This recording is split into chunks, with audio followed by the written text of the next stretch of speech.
La nouvelle a eu l'effet d'une petite bombe juste avant l'Assemblée générale des chasseurs au Savoyard samedi dernier.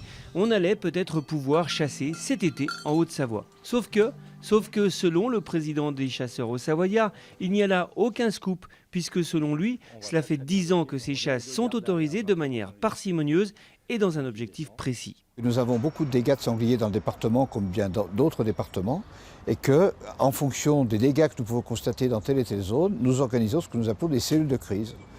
Et ces cellules de crise regroupent, si vous voulez, un agriculteur, le président de la CCA, un administrateur, un louvetier. Et en fonction de la zone, on détermine une action de chasse spécifique, très encadrée sur le plan administratif et à des heures données.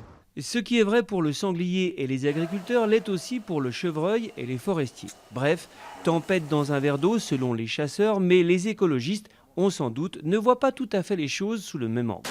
Il y a quand même une nouvelle donne, cette sensibilité au partage de la nature, au conflit d'usage. La nature ne peut pas être en quelque sorte prise en otage par des gens armés, alors qu'il y a des vététistes, des randonneurs, des familles qui veulent se promener. Donc cette période d'été qui est mentionnée dans ce projet d'arrêté est quand même un sujet très sensible. Une sensibilité exacerbée depuis quelques années et notamment depuis cet automne dernier où un jeune chasseur avait tué un vététiste.